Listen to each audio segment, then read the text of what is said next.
In the peaceful suburb of Evergreen Heights, petty criminals made the deadly mistake of targeting the wrong family. They couldn't have known that the quiet gardener with soil-stained hands had once commanded elite special forces in 3 war zones, or that their reckless actions would reawaken a legend the military had codenamed Valkyrie, a shadow they believed had been buried years ago. Before we dive deeper into this extraordinary tale, tell us in the comments where you're watching from. If this story resonates with you, make sure you're subscribed because tomorrow we've saved something truly special just for you. The morning light filtered through the kitchen window of 42 Willow Lane, casting gentle shadows across Freya Nordstrom's face as she methodically chopped vegetables for her daughter's lunch. Her movements were precise, efficient, the same careful rhythm she applied to everything from pruning roses to organizing the local school fundraiser. For 6 years, she'd been the quiet heart of this suburban home, and in all that time, Thomas Wilkins from next door had never seen her waste a single motion or speak an unnecessary word. "Freya, have you thought about rejoining the workforce?" Thomas asked, accepting the coffee she silently placed before him. His question earned him the slight upturn of her mouth that passed for a smile these days. "What would I do, Thomas?" Her voice was soft, almost gentle. The kind of voice that made most folks lean in closer to hear it.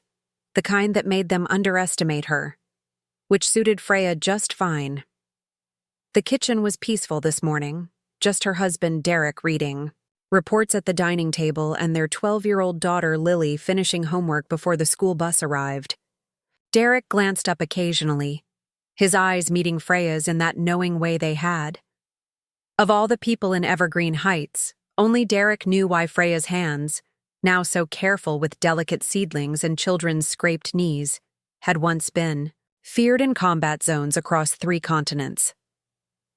The peaceful routine was interrupted by the chime of the doorbell as Police Chief Martinez pushed through the front door, her weather-worn face creased with concern. "Morning, Freya, Derek." She nodded to them both, then made her way to the kitchen island. "Got word from Riverside. The Blackstone crew's been spotted heading this direction." Freya's hands didn't pause in their work, but something flickered. In her eyes, a shadow so brief anyone else might have missed it. Derek didn't miss much, though. He'd been married to her long enough to read her micro-expressions better than most. "The Blackstone crew?" Derek asked, his voice dropping. "Thought they operated downtown, targeting businesses." "Times change." Martinez sighed, accepting the coffee Freya silently placed before her. "They've hit 3 residential areas in the last month.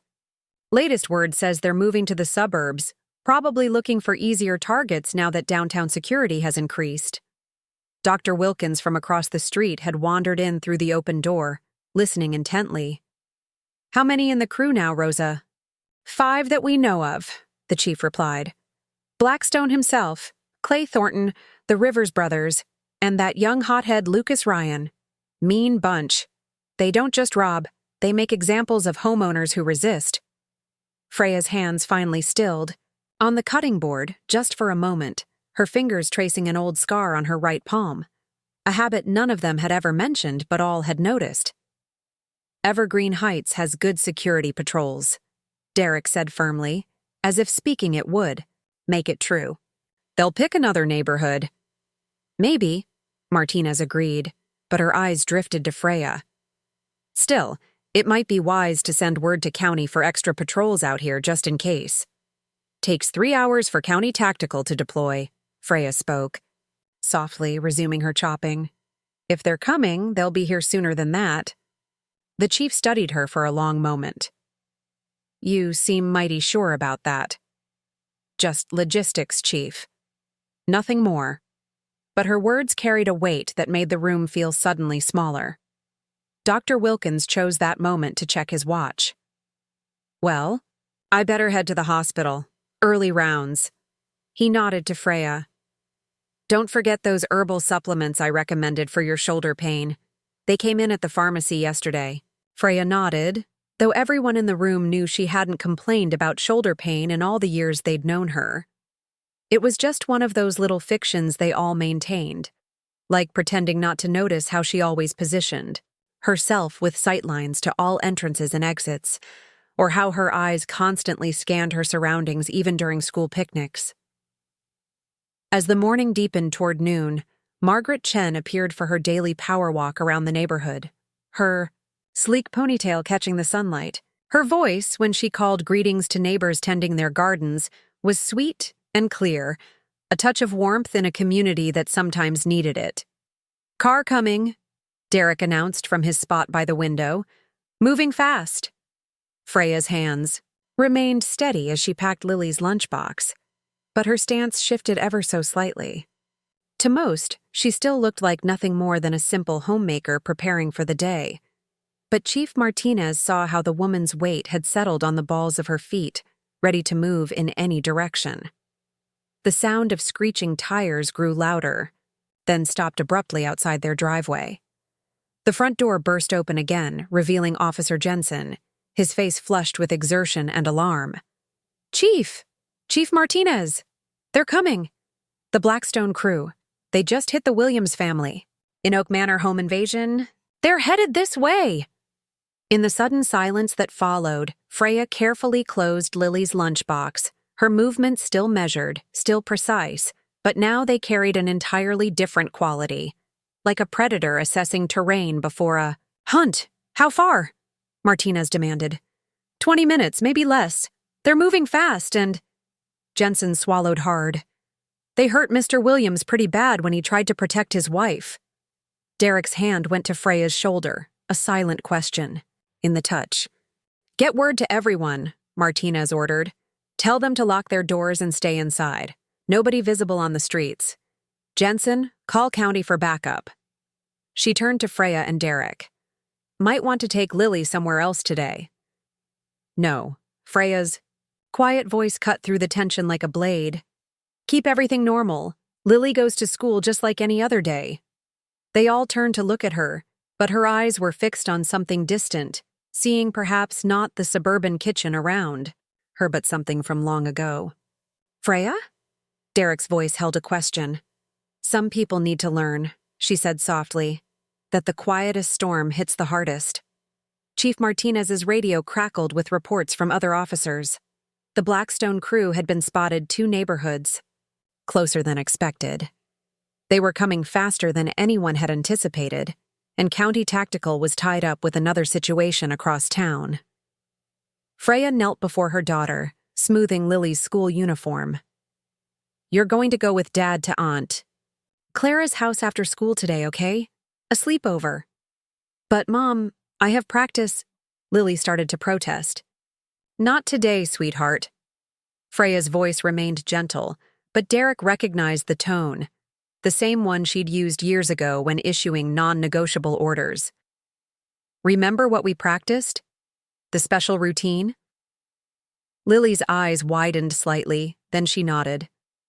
"The butterfly escape." "That's right." Freya kissed her daughter's forehead. "If anything seems wrong at school, anything at all, butterfly escape, straight to the principal's office." As Derek led Lily to the car, Freya's gaze locked with Chief Martinez's across the kitchen. "You know something about these guys that I don't, Freya?" the chief asked quietly. "Just that predators follow patterns," Freya replied, her voice carrying a weight it hadn't possessed before. "And these ones are escalating." When Derek returned from dropping Lily at school, he found Freya in the garden shed, methodically organizing tools. To anyone else, she looked like a homeowner preparing for yard work, but Derek saw what others couldn't. The deliberate inventory of items that could become weapons, the mental calculation happening behind her calm exterior. "Freya?" he said softly, closing the shed door behind him. "Talk to me." 6 years, she replied, not looking up from the rake she was examining. 6 years we've had peace, Derek. 6 years since I left that life behind. And in those 6 years, you've been the best mother Lily could ask for. He stepped closer, placing his hand over hers. "But if these people are coming, then I'll do what needs to be done." Freya finally met his eyes. You knew who I was when we met, Derek. You knew what I was capable of. I knew who you were, he corrected gently. Not what you were capable of. I never saw that part of you. Nobody here has. Something flashed in Freya's eyes, a glimpse of the person she had once been. Then pray they never have to. The distant wail of sirens cut through the morning quiet, drawing closer to Evergreen Heights with each passing second. Through the garden shed window, they watched Chief Martinez's cruiser speed toward the neighborhood entrance, lights flashing. The Blackstone crew was coming, and with them, the end of peace in Freya Nordstrom's carefully constructed world. Evening crept into Evergreen Heights like a thief, bringing with it an unseasonal chill that had nothing to do with the weather. The Nordstrom home maintained its usual appearance, but tension hung in the air as thick as morning fog. Chief Martinez had positioned herself by the window, occasionally glancing down the darkening street. The few neighbors who remained outside hurried about their business, speaking in hushed tones as if afraid their voices might carry beyond their manicured lawns. 2 vehicles approaching from the south, Martinez announced, her hand instinctively moving to her service weapon. The kitchen fell silent save for the soft click of knives as Freya methodically sharpened her garden tools. The vehicles turned, out to be nothing more than Dr. Wilkins returning from his shift and Margaret Chen's husband coming home from work. But their news brought no comfort. Drove past Oak Manor on my way back, Dr. Wilkins said, hands shaking slightly as he accepted a cup of tea. Never seen anything like it. They didn't just rob the Williams family. They made examples of them. What about Robert Williams? Derek pressed, though his face suggested he didn't really want to know. He'll live, but his arm was broken in 3 places. The doctor couldn't finish. Chief Martinez, who had returned to the Nordstrom home despite the growing danger, spoke up from her corner. How many injured? 4 that I counted. Would have been more. But it seems they wanted to leave enough folks able to spread word about what happens when you resist the Blackstone crew. Freya's movements had slowed almost imperceptibly as she listened. To most, she appeared absorbed in her task of organizing the kitchen, but Derek noticed how her right hand kept straying to a spot under the sink where he knew an old lockbox had remained unopened for the past 6 years. Thomas Wilkins, trying to lighten the mood, attempted a joke. Lucky for us, we've got Chief Martinez here, right? Though I reckon even the police might want to think twice about facing Blackstone without backup. They say he's terrorized 23 families without ever being caught. A strange sound came from the kitchen counter, something between a scoff and a sigh.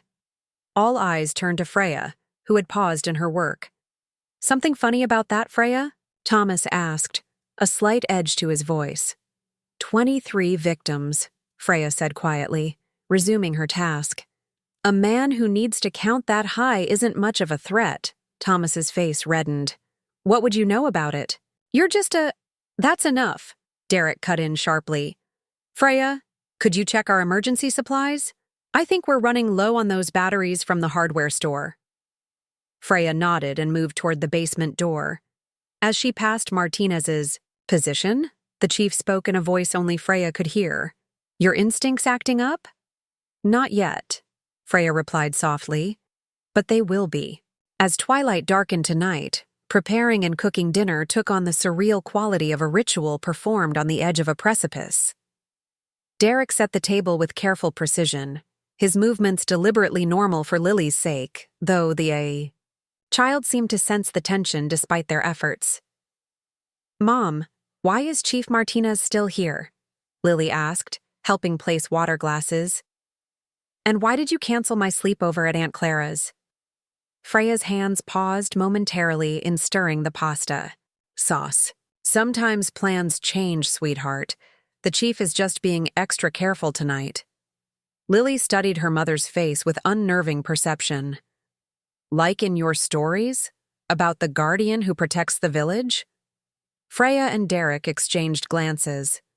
The bedtime stories Freya told, sanitized versions of tactical scenarios, recast as fairy tales, had always been Lily's favorites. Something like that, Freya replied, her voice softening. Now go wash up for dinner. When Lily had left the room, Martinez moved closer. You've prepared her, she observed. Not a question. As much as any child can be prepared, Freya's voice carried an edge now. Without stealing her innocence, Derek touched his wife's shoulder, feeling the tension coiled beneath her skin. We always knew this life couldn't protect us forever, he said softly. We just hoped it would last longer. It still can, Freya replied, but her eyes drifted to the window, where shadows had begun to lengthen across their perfectly maintained lawn. Dinner proceeded with forced normalcy, conversations stilted but persistent, a collective effort to maintain the illusion of an ordinary evening for Lily's sake. The child, for her part, seemed to understand the unspoken rules of this game, answering questions about school with careful enthusiasm. Car coming, Martinez announced from her position near the window, interrupting Lily's story about science class. Cut their lights at the corner. The room temperature seemed to drop several degrees. Freya's eyes met Derek's across the table, a silent message passing between them. He nodded once and turned to their daughter. Lily, remember our special hide-and-seek. Dame? His voice remained calm, conversational. I think it's time to play. To her credit, the child didn't question or panic. She simply slid from her chair and moved with practiced ease toward the pantry, where a hidden door led to a small safe room Derek had installed years ago. One of many precautions suggested by Freya that neighbors had attributed to her quirky overprotectiveness. Butterfly time? Lily asked, pausing at the pantry door. Yes, sweetheart. Freya's voice remained steady. Just like we practiced. You stay quiet as a butterfly until Dad or I come get you with the special word. Valhalla. Lily nodded solemnly. That's my brave girl. Freya kissed her daughter's forehead. Now go. As the hidden door clicked shut behind Lily, Freya's demeanor shifted subtly. Her posture straightened, her movements became more economical, and something in her eyes hardened like frost forming over still water. They're here, Martinez confirmed, peering through a gap in the curtains. 2 vehicles, at least 5 men. They're spreading out. Standard infiltration pattern, Freya observed, moving to the kitchen. They'll secure the perimeter before approaching. Martinez stared at her. How do you know their tactics? Because it's what I would do, Freya replied, removing a knife block from the counter and placing it strategically near the back door. Derek, you know where to go. I'm not leaving you, he protested. You're not. Her voice softened momentarily. You're our second line of defense if I fail. Lily needs one of us to make it. The logic was unassailable, and Derek knew better than to argue with Freya's tactical assessments. With a brief, fierce embrace, he moved to a position near the pantry, his own body between potential intruders and his daughter's hiding place. Chief, Freya turned to Martinez. I assume you've called for backup. 20 minutes out, at best. Martinez grimaced, checking her service weapon. Counties stretched thin tonight. They won't be here in time, Freya stated. Not a question, but a certainty. She moved to the sink and removed a false panel Derek had never known existed, revealing a slim black case. If anyone asks, you never saw this. Martinez's eyes widened as Freya opened the case to reveal a disassembled tactical knife unlike anything available to civilians. Her fingers moved with practiced efficiency, assembling the components into a lethal whole. Who are you, really? Martinez asked softly. Tonight? Freya tested the blade's edge with her thumb. I'm a mother protecting her family. The sound of breaking glass from the rear of the house cut through the tension. Freya's head snapped up, her senses suddenly alert in a way that transformed her entire being. They're starting with the back windows, she said calmly, as if discussing the weather. Standard entry tactic when they don't expect resistance. How many weapons do you have? Martinez whispered. Freya glanced around the kitchen, her gaze cataloging ordinary objects with extraordinary purpose. In here? Everything is a weapon. The Blackstone crew didn't so much enter the Nordstrom home as they infected it. Their arrival brought a silence that swept through the rooms like wildfire, extinguishing all semblance of the peaceful family dwelling it had been moments before. Only the kitchen lights remained bright, a beacon in the growing darkness. Freya heard them before she saw them. The synchronized movement of 5 men with military precision, not the chaotic approach of common criminals, but the coordinated advance of predators who knew their business. She kept wiping down the kitchen counter, her movements unchanged as the sound of boots and weapons grew louder in the hallway outside. The kitchen door swung open with unnecessary force. Victor Blackstone entered first, a tall man with jet black hair and a leather jacket that seemed to absorb the light. His clothes were expensive, but bore subtle stains that spoke of violence. Behind him came Clay Thornton, lean and snake-like, followed by the Rivers brothers.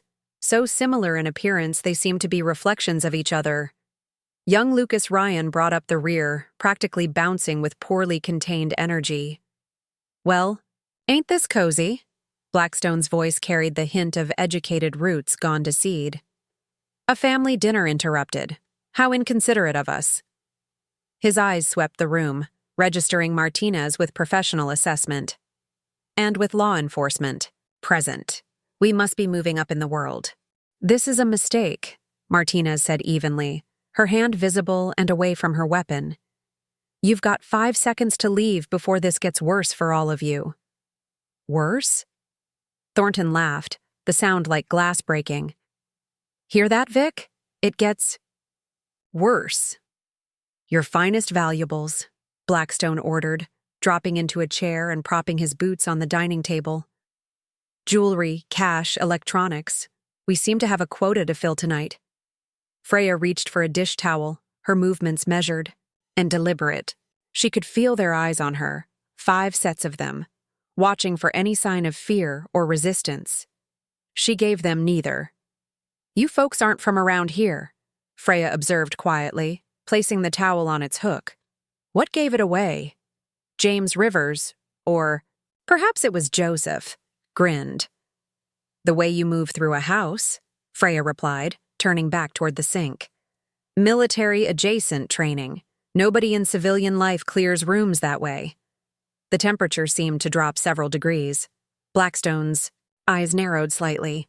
"You seem to know a lot about tactics for a housewife," he said, his tone deceptively casual.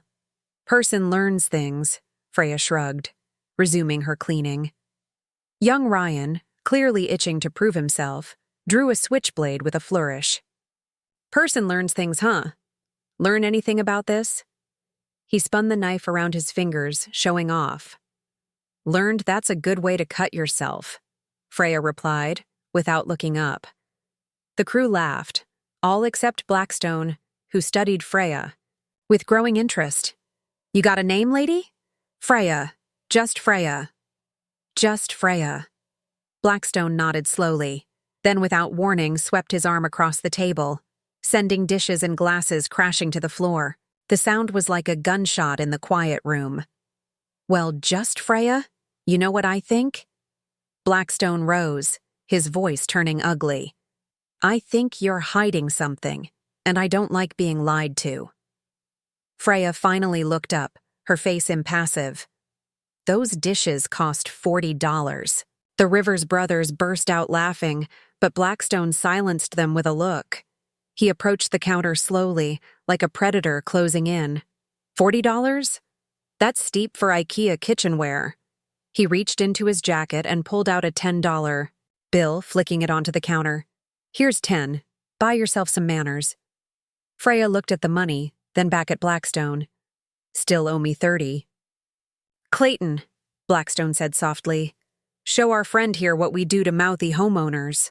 Thornton grinned and started forward, but at that moment, Martinez shifted her position, drawing attention.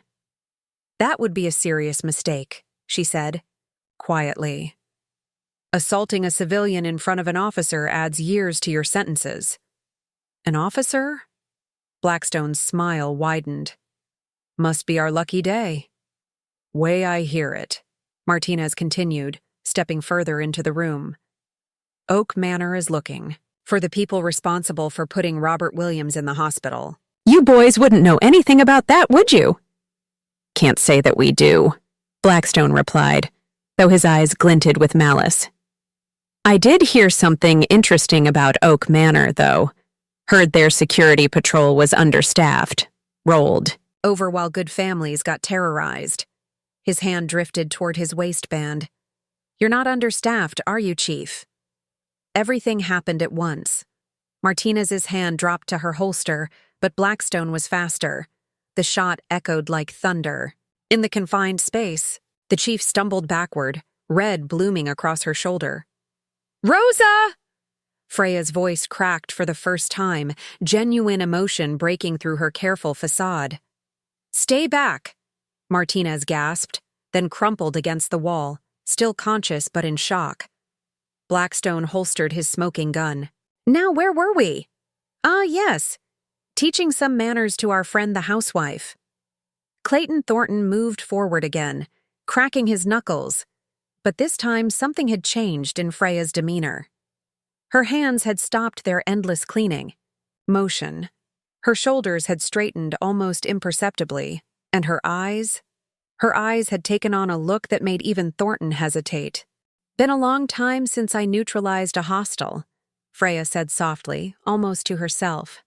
Promised myself I was done with it. Kill her, Blackstone ordered, annoyed by the delay. Kill her slowly.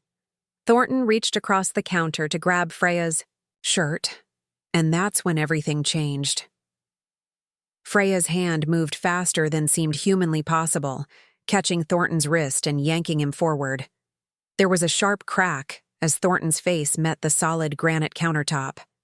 He dropped like a stone, blood pooling beneath his broken nose. Well, well, Blackstone drawled, though his hand had dropped back to his weapon. Looks like our quiet housewife has some fight in her after all. The Rivers brothers spread out, flanking the kitchen island. Young Ryan bounced on his toes, eager for action. But Freya stood perfectly still now, her eyes fixed on Martinez's wounded form. Last chance, she said, her voice carrying a weight it hadn't possessed before. Take your friend and leave. Don't make me break my promise. Blackstone's laugh was genuine this time. Or what? You'll garden us to death? He drew his gun with lightning speed.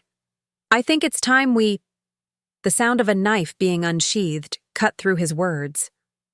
Freya had produced her tactical blade from beneath the dish towel, its edge now pointed squarely at Blackstone's chest. That's what you had in mind all along, wasn't it? Blackstone's smile turned cold. Hiding a blade under your little homemaker disguise? Problem is, lady, you can only kill one of us before the others cut you down. True, Freya agreed. Then with deliberate care, she set the knife on the counter. That's why I won't be using it. Her right hand dropped to her side, where no weapon had been visible moments before, but now somehow a coiled garrote wire gleamed in her grip, as if it had materialized from thin air. Been a while, Freya said softly, since anyone called me Valkyrie. The name fell into the room like a stone, into still water, creating ripples of recognition across the faces of Blackstone's crew. Even Clayton Thornton, still groggy from his encounter with the countertop, stopped trying to stem his bleeding nose. Valkyrie? Young Ryan whispered, his earlier bravado evaporating. That's just a story. They say she died in Sarajevo. Stories, Freya said quietly, her weapon unwavering. Have a way of coming back to life. Blackstone's face had lost some of its color, but his arrogant smile remained fixed. I've heard of you. They say you commanded the most elite extraction teams ever assembled. Say you neutralized 30 high-value targets in a single year without losing a single team member. If I'd neutralized that many, Freya replied, I wouldn't have bothered counting. The Rivers brothers exchanged glances, their synchronized movements, betraying their nervousness. They had spread out too far, trying to flank the kitchen island, and now found themselves exposed. "Boy," Freya addressed Ryan without taking her eyes off Blackstone. "I'm going to give you a chance your friends won't get. You're young enough to learn from mistakes. Walk out now, leave your weapons, and don't stop running till you hit the eye." State line. Ryan looked uncertainly at Blackstone, who spoke through clenched teeth. "You take one step toward that door, boy, and I'll kill you myself." Behind the kitchen island, Freya shifted her weight slightly. The movement was almost imperceptible, but it caused all 5 intruders to flinch. "Last chance, kid. Be smart." For a moment, the young criminal seemed to waver, then his face hardened. "No one calls me kid." His hand dropped to his switchblade. What happened next was so fast it seemed like a single motion. Ryan flicked open his blade, slashing with impressive speed, but Freya was faster, impossibly faster. Her first move redirected his arm, sending the knife flying across the room. Her second strike hit a pressure point in his shoulder, spinning him around and dropping him to the floor. The Rivers brothers moved in perfect unison, their movements mirror images of each other. Freya's hands seemed to flash twice more without her even looking in their direction.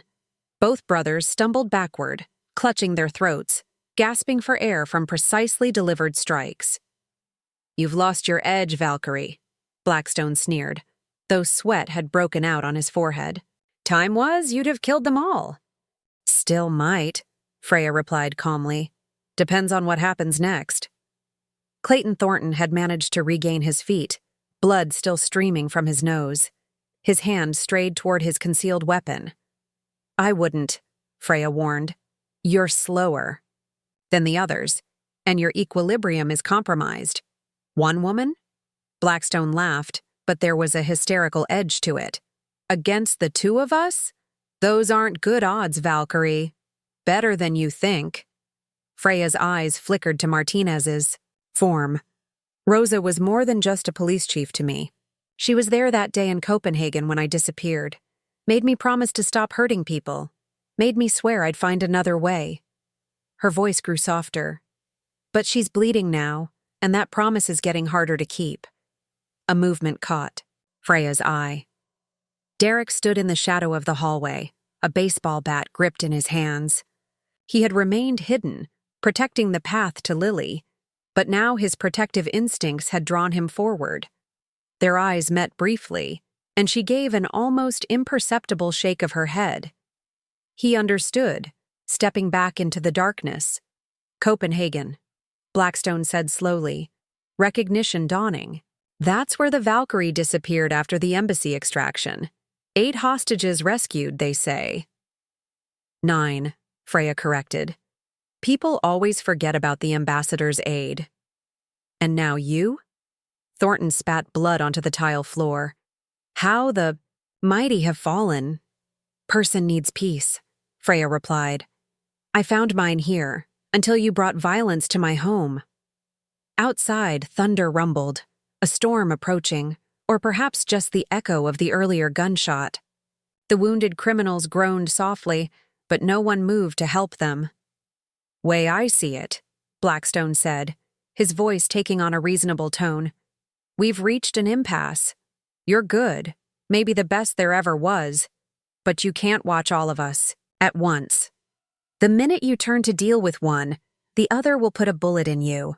"True," Freya agreed, "if I were still the woman who needed to face enemies head-on." She nodded toward the kitchen cabinet. "But I run a household now, and a mother. Well, she likes to keep a few surprises for unwelcome guests." Blackstone's eyes widened as he spotted the thin wire running from behind the refrigerator to the cabinet handle. Freya's foot was resting on something. A pressure switch, probably, salvaged from her former life. "First man to move," Freya explained quietly. "Triggers the cabinet. Nobody dies, but facial reconstruction surgery is expensive these days." The silence in the room was absolute. Even the wounded had stopped their moaning, sensing the tension building toward its breaking point. "You're bluffing," Thornton growled, but his hand had moved away from his weapon. "Maybe," Freya agreed. Question is, who wants to find out first? A drop of sweat rolled down Blackstone's temple. His fingers twitched near his gun, but he didn't draw. The legend of the Valkyrie had grown over the years, but the reality standing before them was somehow more terrifying than the stories. Could still work this out, Blackstone said, forcing a smile. Way I hear it, you used to operate with some pretty rough teams yourself. Maybe we could— You shot my friend, Freya interrupted, her voice colder than anyone in the room had ever heard it. There's only one way this works out now. Behind them, Derek had silently returned with a first aid kit and was checking Martinez's wound. He caught Freya's eye and gave a slight nod. The chief would live, though her arm would need surgery. The eye. Knowledge seemed to change something in Freya's demeanor. When she spoke again, her voice carried an edge of finality. I've spent 6 years raising a child, tending a garden, building a life, watching, learning how people live when they're not fighting or running or killing. And you know what I learned? Neither Blackstone nor Thornton answered, but their eyes were fixed on her hands. I learned that the quiet ones— Freya's foot shifted slightly on the pressure switch— are always the most dangerous. Thunder rolled outside as Derek worked frantically to stem Martinez's bleeding. The wounded Rivers brothers huddled in a corner, while young Ryan lay unconscious, his breathing shallow but stable. The standoff between Freya, Blackstone, and Thornton had stretched into a deadly silence. You know, Blackstone said, his voice unnaturally calm, I heard another story about the Valkyrie. They say you disappeared after Copenhagen because of a mission gone wrong. That true? Something flickered in Freya's eyes, a shadow of old pain. You talked too much. Hit a nerve, did I? Blackstone's smile widened. They say you lost your whole team. Say you weren't fast enough to save them. Jack, Thornton warned, seeing something change in Freya's expression. Nikolai, Freya said softly, the name falling from her lips like a prayer. His name was Nikolai. Derek, still tending to Martinez, saw Freya's hands tremble slightly, the first sign of emotion she had shown all night. Ah, so it is true. Blackstone pressed his advantage. The great Valkyrie brought low by a team member's death. Tell me, did he die quick or— The cabinet door exploded outward, its contents, a mixture of flour, spices, and something chemical, creating a disorienting cloud between Freya and her attackers. Blackstone and Thornton dove in opposite directions as particles filled the air, temporarily blinding them. That was your trap? Blackstone laughed, rolling to his feet. A spice bomb? No, Freya said quietly. That was a distraction. Her form seemed to materialize out of the settling cloud, but this time Blackstone was ready. Both men fired simultaneously. Freya twisted mid-movement, the bullet grazing her arm while her thrown knife knocked Blackstone's weapon from his hand. First, blood to me, Blackstone grinned, but his smile faded as he saw Freya hadn't even flinched. You know why they called me Valkyrie? Freya asked, her voice carrying across the suddenly silent room. Wasn't for the obvious Norse mythology connection. Wasn't because I was quiet or fast or deadly, though I was all those things. She stepped toward them, her movements liquid smooth despite her wound. It was because of what my commander taught. Me back when I was just Sergeant Nordstrom and he was Colonel Hayes. He said a Valkyrie chooses who lives and who dies on the battlefield. Shut up and fight, Blackstone snarled, but his voice shook slightly. Hayes taught me that in combat the outcome is decided long before the first shot. Freya took another step forward. He taught me that every criminal, every terrorist, every person who thinks violence makes them powerful, they all have patterns.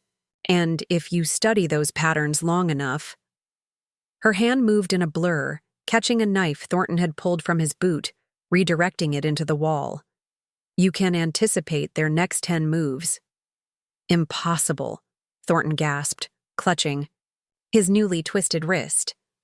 You couldn't have seen— 6 years, Freya continued, her eyes never leaving Blackstone. 6 years I've studied civilian threat patterns. 6 years analyzing home invasions, learning the psychology of violent criminals, recognizing the subtle cues that precede an attack. Fascinating lesson, Blackstone sneered, but he had gone pale. Why did you become a housewife? To study your prey. For the first time, real emotion crept into Freya's voice. I became a mother because Derek showed me there was more to life than violence. He taught me that a person's worth isn't measured by their lethality or operational success rate. He taught me about peace. Peace? Blackstone laughed harshly. Peace, Freya cut him off, is for people who've seen enough death to know its true cost. Derek taught me that. Nikolai taught me that. And for 6 years, I lived it, until now. Until now, Blackstone said softly. Until now, Freya agreed. Derek's voice cut through the tension. I've stopped the bleeding, but she needs paramedics soon. You hear that? Freya's voice hardened. The woman you shot? The woman who offered me a chance at a new life when I had nothing left. She's still fighting, which means my promise to her still matters. Something like hope flickered across Blackstone's face. But here's what Rosa never understood. Freya continued, as if Blackstone hadn't reacted. Sometimes a person has to break a promise to keep a bigger one. Sometimes peace can only be protected by those willing to do violence. Thunder crashed again, closer now, and rain began to patter against the windows. In that moment, Derek saw the transformation complete. Saw the quiet gardener and mother he'd known for 6 years become something else entirely. The Valkyrie no longer seemed like just a legend. I know what you're thinking, Freya said softly. You're thinking that even if I am who I say I am, it's been 6 years. You're thinking maybe I've lost my edge, gone soft raising a child and planting flowers. Her knife disappeared into a hidden sheath, a sheath that somehow seemed more visible. Now, as if it had always been there, waiting. You're thinking, she continued, that you're still faster than some washed-up legend, that the stories about me were just that, stories, weren't they, Blackstone? No, Blackstone said simply, his bravado finally cracking. They weren't stories, they were warnings. Lightning flashed outside, illuminating the kitchen in stark white. In that frozen moment, Derek saw them all like figures in a photograph. Blackstone, coiled to strike, Thornton bleeding near the wall, the Rivers brothers huddled in their corner, Officer Martinez struggling to remain conscious despite her wound, and Freya. Freya stood like a woman who had finally stopped pretending to be something she wasn't. The warrior had returned. Last chance, she said quietly. Surrender, face the law, live to see another sunrise. Blackstone's smile was terrible to behold. You know I won't. No, Freya agreed, her voice heavy with certainty. You won't. The rain drummed against the kitchen windows, nature's own percussion for the deadly dance about to unfold. Lightning flickered again, and in its stark illumination, Freya's shadow stretched across the floor, long and dark like the reputation that had followed her across continents. Before this goes any further, Freya said, her voice carrying the weight of experience, there's something you should know about combat scenarios. Blackstone's eyebrows rose slightly. And what's that? They change you every time. Each fight leaves a mark that can't be washed away. Freya's eyes drifted to the wounded men around the room. That's another thing Hayes taught me when he made me swear to find another path. Touching, Blackstone sneered, but his eyes betrayed his unease. Is this how the great Valkyrie fights now? By talking her enemies to surrender? No, Freya replied calmly. This is how she gives them a chance to live. Her gaze swept the room. All of you listen carefully, because these next few minutes will determine who walks out of here. Derek, still by Martinez's side, saw something he'd never witnessed before. Freya was teaching just as Colonel Hayes had once taught her, but her lesson was painted in shades of survival and defeat. Most people, Freya continued, Think combat is about who's stronger, faster, better armed. She shook her head slowly. But it's about reading, about knowing. As if to demonstrate, her hand moved like lightning, snatching a hidden pistol from under the dish drain before Thornton could fully reach for it. Like knowing when a man's about to do something desperate, Freya added quietly. Thornton cursed, clutching his newly injured hand. Young Ryan stirred in his unconscious state, while the Rivers brothers pressed themselves further into their corner. "You've been watching us," Blackstone realized aloud. "All this time we've been talking, you've been reading us, like you said." 6 years of motherhood, Freya nodded. "You learn to anticipate moves, the way a person stands, the way they breathe, the way their eyes shift before they act." Her voice took on an instructor's tone. "Like how your weight shifts to your back, foot before you reach for a weapon, or how Thornton's pupils dilate when he spots something he thinks you missed." Blackstone's face darkened. "You think knowing our tells makes you invincible?" "No," Freya replied. "But it means I can do this." She turned her back on Blackstone, walking to the sink with measured steps. Behind her, Blackstone's hand darted toward the small of his back where a secondary weapon was hidden. "I wouldn't," Freya said without turning. Your jacket caught on. The chair. You'd never clear the holster in time. Blackstone's hand froze, his face a mask of frustrated rage. "You're just guessing." "Am I?" Freya picked up a glass, filled it with water. Your breathing changed, quickened. Your boot heel clicked against the chair leg when you shifted your weight. The floorboard under your left foot creaked. She turned, holding the glass. "Little things. Things most people never notice." She sipped the water calmly. "But Hayes noticed them, taught me to notice them too. Turned me from a soldier into something else entirely." "A housewife," Blackstone spat. "A sentinel," Freya corrected. "Every person who walked into my life taught me something. How bullies telegraph their intentions. How liars blink too rapidly. How violent criminals." She looked directly at Blackstone. "Can't keep their eyes off their intended victims." As if to prove her point, Blackstone's gaze darted to Martinez, then back to Freya's face. "The Valkyrie," one of the Rivers brothers whispered. "They say she could disarm 6 men in pitch darkness without making a sound." "Could," Freya agreed. "Can. Because Hayes taught me that in darkness, you don't need to see. You listen, you sense, you know." To demonstrate, she closed her eyes. Right now, Thornton is trying to inch toward the back door. The Rivers boys are thinking about making a break for the front. "And you, Blackstone." Her eyes opened. "You're wondering if you can get to that small caliber pistol in your ankle holster before I can stop you." The criminal's face went pale. No one had seen the hidden weapon, completely concealed by his pant leg. "How?" Blackstone started. "The way you favor your right leg slightly. The uneven wear on your boot heel. The extra weight distribution on your right side when you move."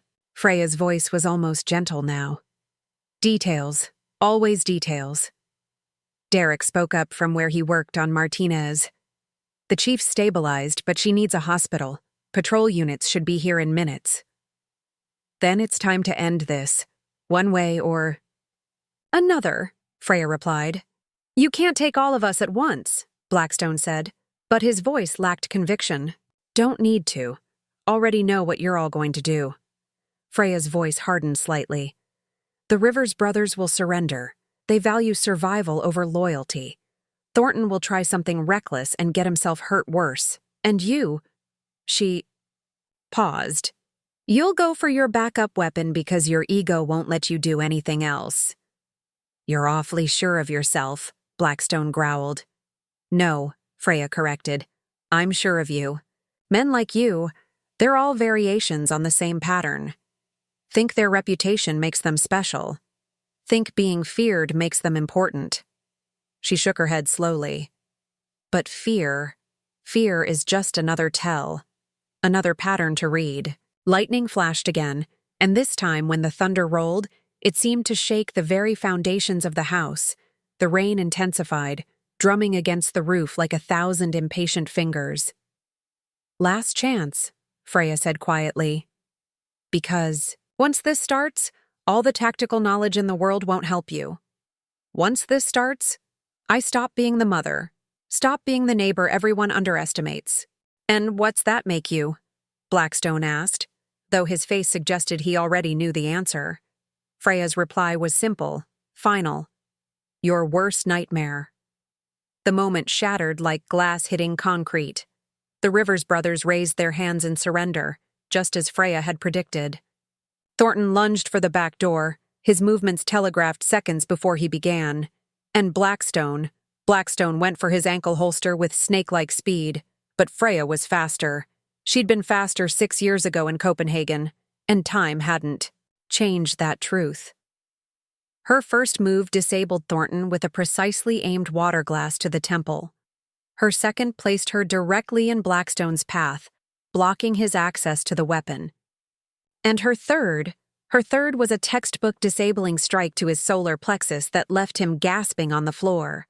All 3 movements had come so close together they seemed like a single fluid action. "Jesus Christ," one of the Rivers twins whispered.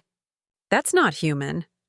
"She's human," Derek said quietly, speaking for the first time. "More human than any of you." Freya began efficiently zip-tying the subdued intruders with plastic restraints pulled from various hiding spots around the kitchen. Under the refrigerator, behind a cabinet panel, taped beneath the sink. "You've had these prepared all this time?" Derek asked, watching her secure Blackstone's wrists. "Since the day we moved in?" Freya replied, not meeting his eyes.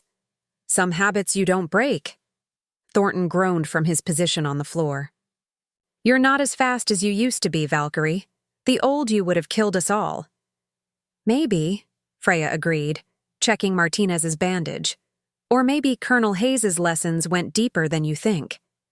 Thunder crashed outside as if emphasizing her words. The storm had reached its peak, rain hammering against the windows with renewed fury.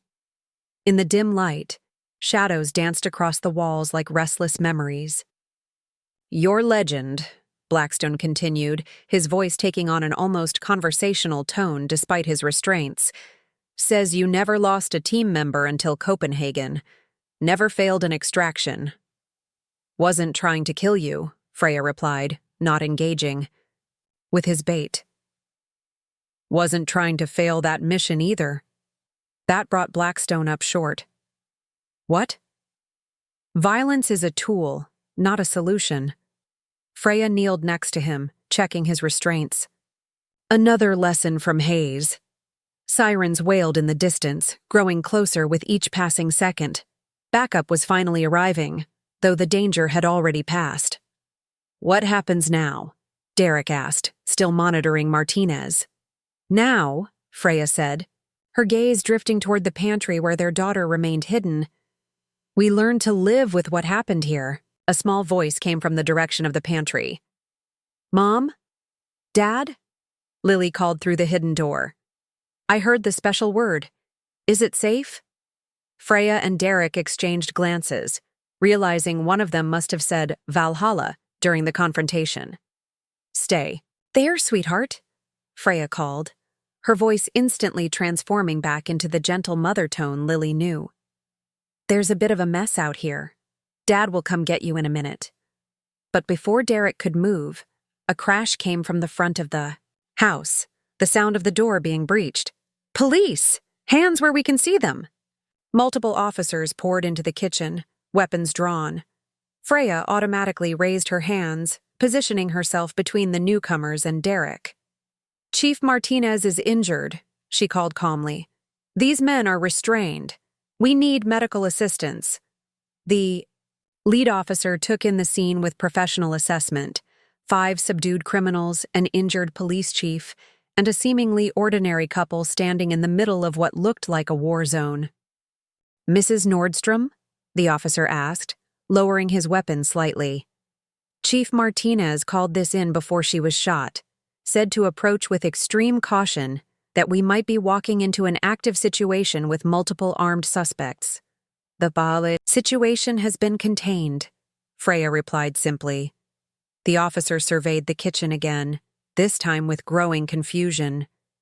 You contained this situation? By yourself? Before Freya could answer, Martinez stirred from her position against the wall. Officer Davis, she managed weakly. Meet the Valkyrie. Dawn broke over Evergreen Heights, painting the sky in shades of gold and promise. The Nordstrom home bore the scars of the night's violence, shattered glass glittering on the floor, blood, stains that would need professional cleaning, furniture overturned during the confrontation. But it still stood, much like the family who had defended it. Freya worked methodically at the kitchen table, her left arm now properly bandaged by paramedics, filling out police statements with the same precision she once applied to mission reports. The routine was familiar but strange, like muscle memory awakening after years of dormancy. You don't have to do that now, Derek said softly, setting a cup of tea before her. They said we have 48 hours to submit the paperwork. Old habits, Freya replied, not looking up. Some things need to be precise, documented while the details are fresh. Through the window, they could see Chief Martinez being examined in an ambulance across the street. The officer would recover, though her shoulder would need surgery and rehabilitation. In the police cruisers lining their normally quiet suburban street, Blackstone and his crew sat silently, their fighting spirits broken not by excessive force, but by precision and control. Words already spreading, Derek continued, checking his phone. About what happened here, about who you really are. Who I was, Freya corrected gently, finally setting down her pen. The Valkyrie died in Copenhagen, along with a lot of old ghosts. Did she? Derek's voice carried a hint of doubt. Those men who ran away, the Rivers brothers who surrendered, voluntarily. They'll talk. More might come looking for you, hoping to make their reputation by challenging a legend. Freya finally stopped her work, looking at him directly. Let them come. They'll find what those before them found, just a mother who protects what she loves. The morning light caught the silver prematurely threading through her blonde hair, the new lines around her eyes that hadn't been there 6 years ago. She looked both older and younger somehow, as if a great weight had been lifted even as a new one settled in its place. You're really going to stay here? Derek asked, hope warring with concern in his voice. Even after all this? 6 years ago, Freya said slowly. Hayes found me in Copenhagen, drowning in guilt and regret after losing Nikolai. He could have reported my methods, had me court-martialed for the way I extracted those hostages. Instead, he sat down and talked to me about peace, about choices, about the difference between surviving and actually living. She touched the bandage on her arm, fresh and painful. Last night, I finally understood what he was trying to teach me. It's not about burying your skills or pretending the past never happened. It's about choosing how to use those skills every single day. The front door opened, and Lily shuffled in, escorted by a female officer who had retrieved her from the safe house where Derek had sent her after the confrontation. Her eyes were wide as she took in the destruction of their home, but she showed none of the fear that might be expected. Mom? She asked hesitantly, her gaze lingering on Freya's bandaged arm. Freya opened her arms, and Lily ran to her, burying her face against her mother's shoulder. I'm okay, sweetheart, Freya whispered, stroking her daughter's hair. We're all okay. Dad said you protected us. Lily's voice was muffled against Freya. Like in the stories. Something like that. Freya met Derek's eyes over their daughter's head, a silent exchange passing between them about how much Lily needed to know, how much she was ready to understand. Officer Davis entered behind Lily, his face still showing the mixture of awe and confusion that had been there since he'd discovered the subdued criminals. Mrs. Nordstrom, we've got the preliminary statements from the suspects. They're consistent with your account. But you find it hard to believe, Freya finished for him, gently disengaging from Lily's embrace. It's just… Davis hesitated. Chief Martinez said something before they took her to surgery. Said you were some kind of special forces operative.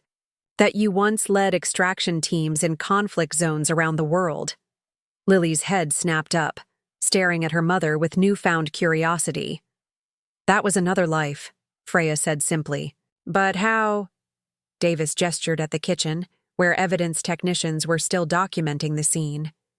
How did you neutralize 5 armed men without any weapons of your own? Who said I didn't have weapons? Freya replied, her lips curving. Slightly. When you've been trained properly, Officer Davis, everything is a weapon. The environment, psychology, timing, even seeming weakness. Davis shook his head in disbelief.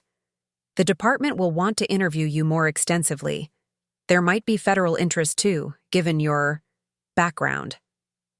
I understand, Freya nodded. But my family comes first. Any interviews happen on my terms, in my home, with my daughter safely away. Something in her tone made Davis straighten reflexively, as if responding to a superior officer. Of course, ma'am. I'll relay that to the captain. When the officer had left, Lily looked up at her mother with wide eyes. Mom? Were you really a soldier? Freya hesitated, then knelt to her daughter's level, mindful of her injured arm. I was something like that, yes. Before I met your father, before you were born, I had a different job. I helped people who were in danger. Like a superhero? Lily asked, the guileless question of a child trying to fit new information into her worldview. No, sweetheart. Real people who do dangerous jobs aren't superheroes. Freya's voice softened. They're just regular people who've learned specific skills and make difficult choices. Is that why you always check the locks twice? Lily asked. And why you taught me the butterfly escape? And why we have the secret room in the pantry? Freya exchanged a look with Derek, who nodded encouragingly. Yes, she admitted. Some habits from my old life stayed with me because they help keep us safe. But I never thought we'd actually need them. Through the window, they could see Thomas Wilkins and other neighbors gathering at the police barrier, their expressions a mixture of shock, curiosity, and something that looked like reassessment. Word was spreading quickly through the tight-knit community. What happens now? Lily asked, voicing the question that hung in the air between all of them. Derek moved closer, placing his hand on Freya's shoulder. Now we rebuild. Clean up the house, replace what's broken. And then? Lily pressed. Then we continue living our lives, Freya said firmly. I'll still garden and volunteer at your school. Your father will still work at the university. You'll still have homework and soccer practice. But nothing's the same anymore, Lily said with the piercing insight children sometimes possess. Everyone knows you're different now. Freya considered this, then nodded slowly. You're right. Some things will change. People might look at us differently for a while. They might ask questions or make assumptions. But the important things, how much we love each other, our home, our choices, those stay the same. A knock at the door interrupted them. Dr. Wilkins stood there, medical bag in hand, his expression hesitant. I thought you might need some follow-up care, he explained. The paramedics said your wound was professionally dressed, but… Come in, Thomas, Freya invited. And yes, I dressed it myself before they arrived. Old habits. The doctor entered cautiously, his eyes sweeping the damaged kitchen before settling on Freya. So it's true, what they're saying? About who you really are? Who I was, Freya corrected again, allowing him to examine her bandage. Now I'm just your neighbor who happens to have an unusual skill set. Dr. Wilkins snorted. Unusual is one way to put it. Half the neighborhood saw them loading those criminals into police cars. Margaret Chen is telling anyone who'll listen how you single-handedly stopped a home invasion that would have spread through Evergreen Heights. People exaggerate, Freya shrugged. Do they? The doctor asked quietly. Martinez said if you hadn't been here, hadn't done what you did, We'd be counting bodies today. Derek interposed himself smoothly. Thomas. Could. You check Lily too? She wasn't physically harmed, but the emotional impact. Understanding the request for what it was, a change of subject, a father's protection. The doctor nodded and turned his attention to the child, when he had finished examining them both, and left with promises to return later. The Nordstrom family stood together in their damaged kitchen, morning sunlight streaming through windows that would need replacing. I should start cleaning up, Freya said, surveying the chaos. We should start cleaning up, Derek corrected gently. This is our home, our mess to fix together. Lily picked up a broom that had somehow survived the confrontation unscathed. Can I help? Freya looked at her daughter, this child who had been sheltered from violence for so long, yet had inherited her mother's resilience without ever knowing its source. Of course you can, sweetheart. We all help rebuild after storms. As they began the slow process of restoring order to their home, more neighbors arrived bearing cleaning supplies, casserole dishes, and offers of assistance. They came cautiously, at first, eyeing Freya with new awareness, but soon fell into the rhythm of community support that transcended their changed perception. Margaret Chen appeared with her husband, carrying a stack of replacement dishes. The neighborhood association took up a collection, she explained, setting them on the undamaged portion of the counter. It's not much, but it's perfect, Freya replied, momentarily touching the woman's hand. Thank you. Margaret hesitated, then asked the question clearly burning inside her. Freya, is it true what they're saying? That you used to be some kind of operative?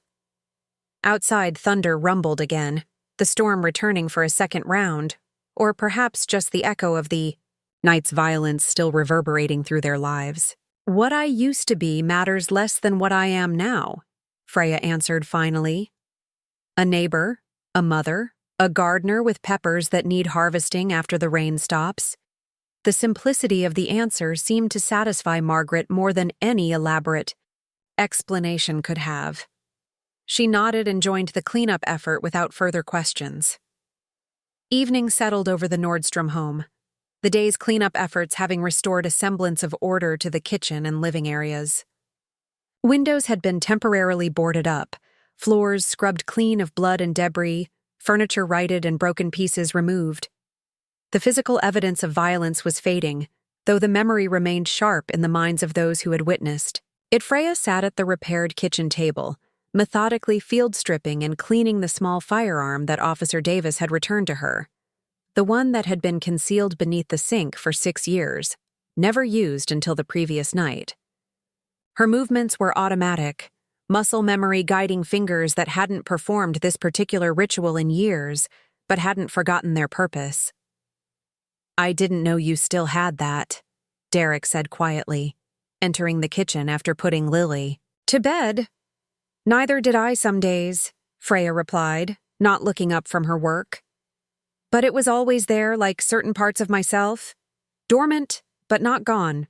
He watched her reassemble the weapon with practiced efficiency, the pieces clicking together with satisfying precision. You kept your skills sharp too, didn't you? All those early morning yoga sessions in the basement? A ghost of a smile crossed her face. Not yoga as most people practice it, no. Why didn't you tell me? Because you wanted to believe we could leave it all behind completely. Freya finally looked up at him. That Evergreen Heights could be a clean slate, that Lily would never need to know about Copenhagen or Sarajevo or any of it, and part of me wanted to believe that too. Derek pulled out a chair and sat across from her. What's going to happen now? The police investigation will conclude that a home invasion was thwarted by a resident with military background, she recited. Martinez will ensure the reports remain vague enough to protect our privacy. Blackstone's crew will face charges for multiple home invasions and the attempted murder of a police officer. I meant with us, Derek clarified. With our family. With you. Freya carefully set the reassembled weapon on the table. I don't know, she admitted, For 6 years, I've been playing a role. The quiet suburban mom who volunteers at school, functions and grows award-winning peppers. But last night, when I had to protect you and Lily, it wasn't a role anymore. Both parts of me existed simultaneously. And how did that feel? The question hung between them, weighty with implications. Freya had spent years compartmentalizing her past, keeping the Valkyrie locked away where she couldn't disturb their carefully constructed normalcy. Now that the walls had crumbled, what remained? It felt... She searched for the right words. Integrated. Complete somehow. Like I've been holding my breath for 6 years, and finally exhaled. A knock at the door interrupted their conversation. Freya's hand instinctively moved toward the weapon before she caught herself, a reaction Derek noted but didn't comment on.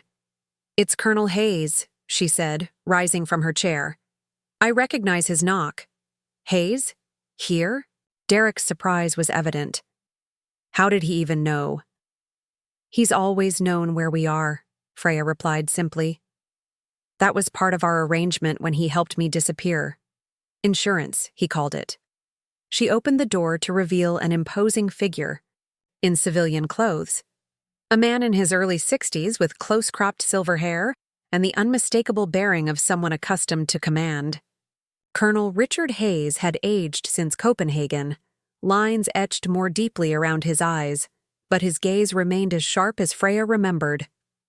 "Sergeant Nordstrom," he greeted her, using her former rank with a slight nod. "Just Freya now, sir," she corrected, stepping aside to let him enter. "For 6 years." "So I've heard," Hayes replied, scanning the home with a professional eye that missed nothing. The fresh repairs, the strategic positioning of furniture that allowed for clear sight lines, the subtle defensive modifications that would be invisible to most observers. Until last night, that is. Derek stood as Hayes entered the kitchen, extending his hand. "Colonel, I'm Derek Nordstrom. We've never formally met." "No, we haven't," Hayes shook his hand firmly. "Though I've kept tabs on you both since Copenhagen. You've built a good life here." "We have," Freya agreed, gesturing for him to sit. "Coffee? Please." As she prepared the coffee with the same efficient movements she applied to everything, Hayes studied her. "You look well, Freya. Civilian life agrees with you." "Most days," she acknowledged, setting a mug before him. "What brings you here, Colonel?" "This isn't a social call." Hayes accepted the coffee with a nod of thanks. "News travels fast in certain circles. When 5 members of a notorious home invasion crew get taken down by a single homeowner using advanced close-quarters combat techniques, people notice. When that homeowner turns out to have operated under the call sign Valkyrie, those same people get very interested very quickly." "Which people?" Derek asked, his protective instinct evident. "Former colleagues, current operatives, potential enemies," Hayes listed calmly. "The intelligence community never quite forgets its legends, even when they try to disappear." Freya's expression remained neutral, but her posture had subtly changed, reverting to the alert readiness Hayes remembered from their operational days. "I've been out for 6 years. Whatever they want from me now, the answer is no." "They don't want anything from you," Hayes clarified. "They just want to make sure you're not becoming a problem." "A problem?" Derek repeated, tension evident in his voice. "The Valkyrie operated in shadows," Hayes explained. "Her methods, her identity, her very existence were classified at the highest levels. Now that shadow is emerging into the light, becoming the subject of police reports and neighborhood gossip. That creates complications." "I neutralized a threat to my family," Freya stated flatly. "Nothing more.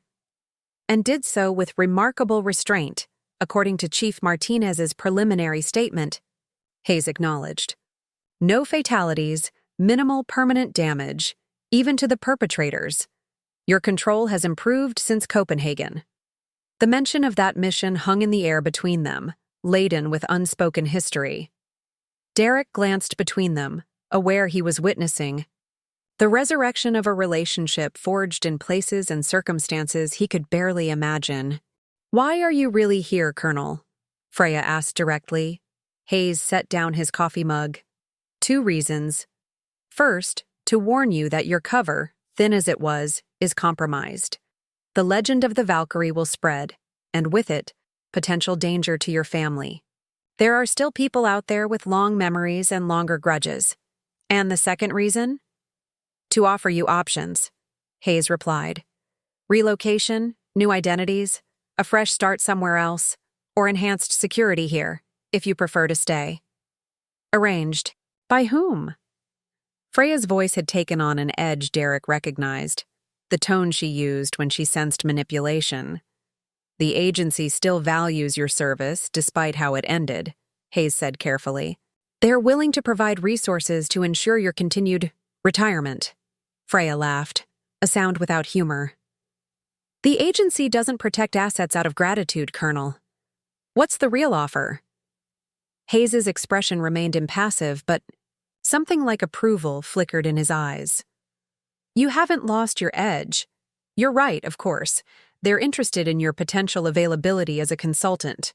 No field work, just analysis and occasional training exercises.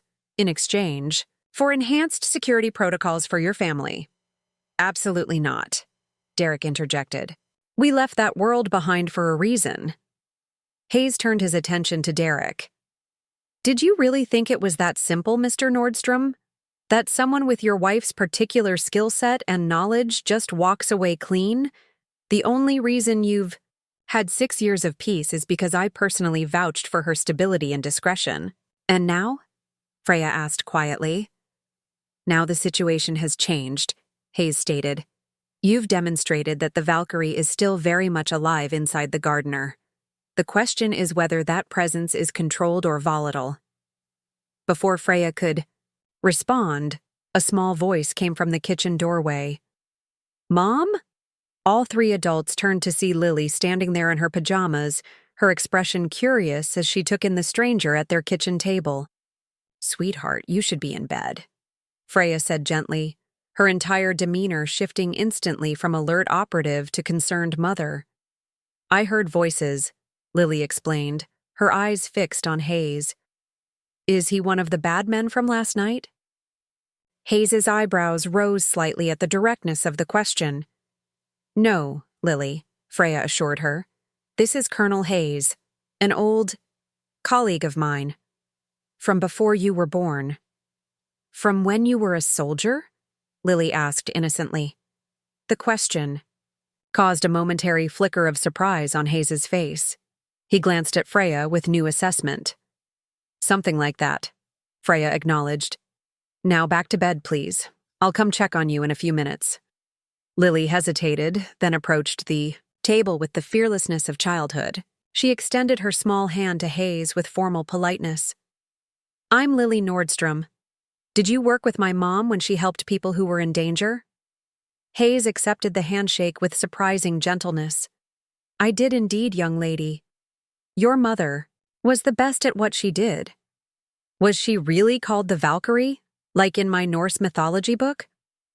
The adults exchanged surprised glances.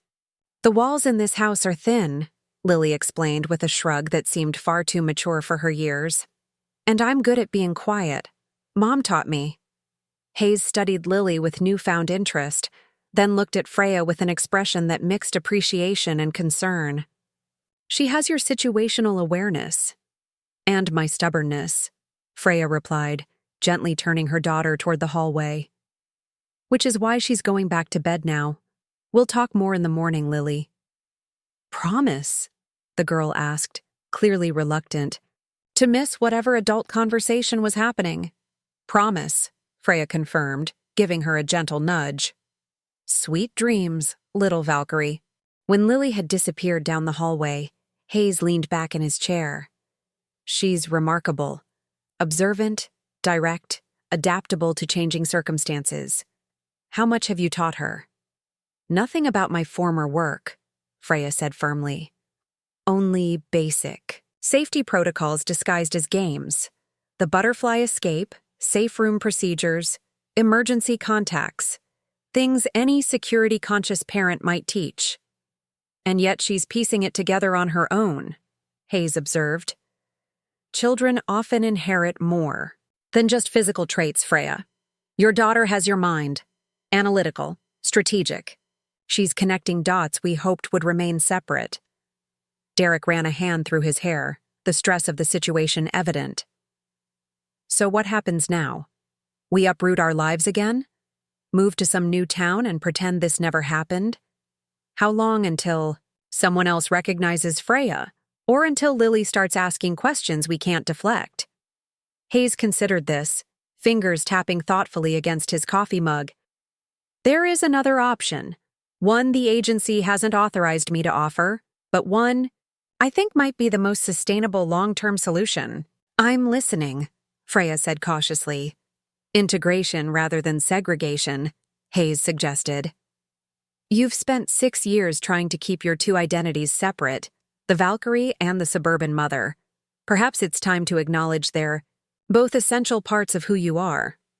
Meaning what, exactly? Derek asked. Meaning we control the narrative, Hayes explained. Instead of running from your past or hiding it, we carefully curate what information becomes public. We acknowledge your former military background, sanitized, of course, while emphasizing your current life and priorities. Freya's eyes narrowed, slightly. That's not the agency's standard protocol for compromised assets. No, Hayes admitted, it's not. But you were never a standard asset, were you? What aren't you telling us, Colonel? Freya asked directly. Hayes set his mug down with deliberate care. The world has changed since Copenhagen, Freya. The threats are more diffuse, more embedded in civilian contexts. The clear lines between combat zones and secure areas have blurred considerably. I'm aware of the evolving threat landscape, she replied. That doesn't answer my question. The agency has been developing a new program, Hayes continued after a brief hesitation. Community Embedded Defensive Operations, CEDO. The concept is to have highly trained personnel living normal lives in strategic locations, ready to respond to threats that might emerge in their communities. Derek stiffened. You want to recruit Freya back into active service? After everything she's been through? Not active service in the traditional sense, Hayes clarified. More like a sleeper reserve. Normal life, normal job, normal community involvement, until the moment when specialized skills are needed. Then a brief activation followed by a return to normal life. Why would anyone agree to that arrangement? Freya asked, though her tone suggested she already suspected the answer. Because they already have lives they don't want to abandon, Hayes said simply. Families they love, communities they've become part of. Because they recognize that their unique abilities might someday be needed to protect those very things. Freya rose from the table and moved to the window, staring out at the quiet suburban street now returning to normal after the day's disruption. You've been planning this for a while, haven't you? Watching to see if I'd maintain my edge while building a civilian life. Let's just say I never underestimated your capacity for adaptation, Hayes replied. Copenhagen wasn't just a mission failure, Freya. It was a revelation that our best operatives were being burned out by constantly living in shadow. That perhaps there was value in allowing them to build real lives, real connections. With the added benefit of placing trained assets in communities across the country, Derek noted bitterly.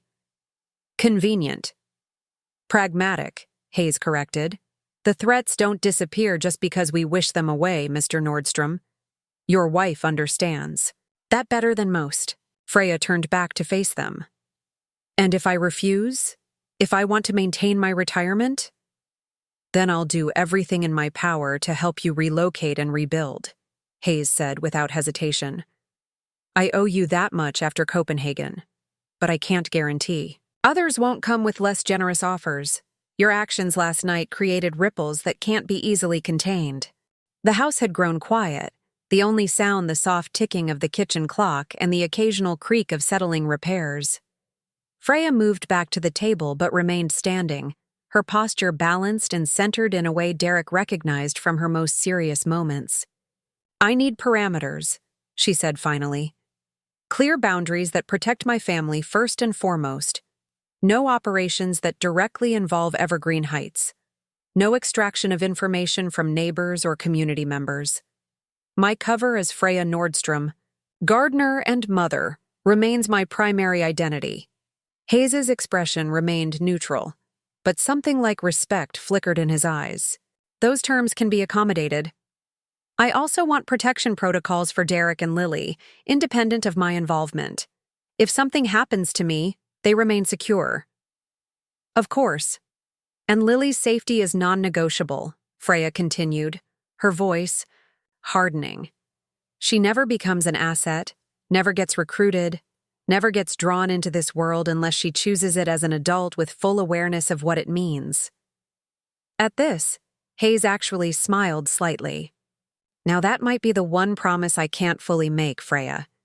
Not because I wouldn't honor it, but because your daughter already shows every sign of having inherited your particular aptitudes. The best I can offer is to ensure she has the childhood you didn't, safe, supported, normal, while acknowledging she may someday make her own choices." Derek stood and moved to Freya's side, taking her hand. "We need time to discuss this privately." "Naturally," Hayes agreed, rising from his chair. "I'll return tomorrow evening for your decision. In the meantime, there's a security detail parked 2 blocks over. They're discreet but thorough."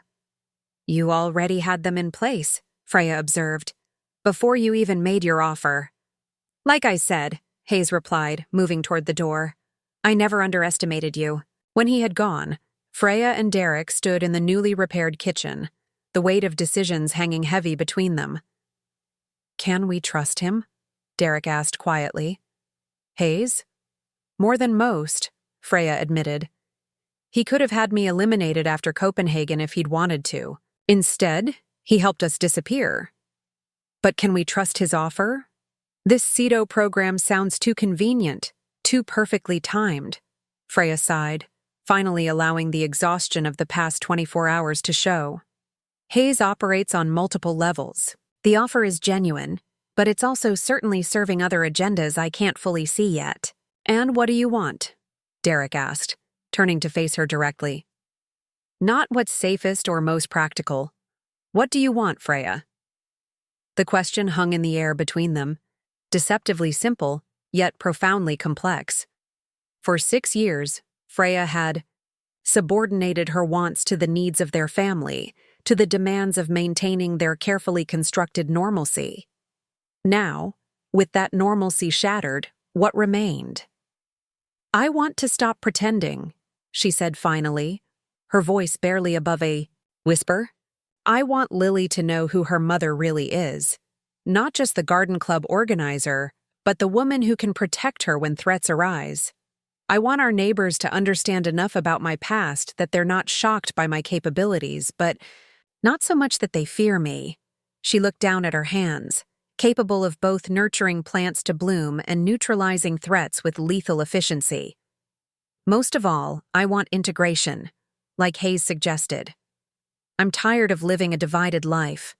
Even if that means being available for this CEDO program," Derek pressed. "Being pulled back into that world occasionally?" "Maybe that's the price of authenticity," Freya replied. "Maybe it's not possible to have the skills I have, to know what I know and remain completely uninvolved. Perhaps responsibility comes with capability, whether I want it or not." From down the hallway came a soft sound, the creak of floorboards that might have gone unnoticed by anyone without Freya's trained senses. "Lily," she called without raising, her voice. "I can hear you listening. Come back out here, please." The girl appeared in the doorway, not even attempting to deny her eavesdropping. "Are we moving away again?" she asked directly. "How much do you remember about the last time we moved?" Freya asked carefully. "Not much," Lily admitted. "I was 6. There was a different house, different people. Dad was worried all the time. You used to check the locks 4 times instead of just twice." Freya and Derek exchanged glances. both realizing their daughter's observational skills had been active long before they'd recognized them. "We're discussing options," Derek explained gently. "Nothing's decided yet." Lily approached the table and slid into Hayes's vacated chair. "I don't want to move. My friends are here. My school is here." She looked directly at her mother. "And now people know you're strong, not weak like Tommy Miller's dad always said." "Tommy Miller's dad said I was weak?" Freya asked, momentarily distracted by this new information. "He said you were too fragile to even hold a sword at the Renaissance Fair last year," Lily confirmed. "Said women shouldn't pretend to be warriors. I told him you were stronger than he knew, but he just laughed." The simple, childish defense touched something deep in Freya's heart. All this time, while she'd been carefully constructing a facade of suburban normalcy, her daughter had been defending her honor in playground conversations. Months later, Freya accepted Hayes's Cedo offer. Her garden became a hub of neighborhood activity, while discreet training sessions kept her skills sharp. Lily continued to defend her mother's honor, now understanding the complexity of her parents' past. Derek supported Freya's decision, recognizing that integration was better than constant fear. The Nordstroms had found a delicate balance, a life where Freya's extraordinary skills coexisted with her ordinary suburban existence, ready to protect when needed, but never defining her entirely.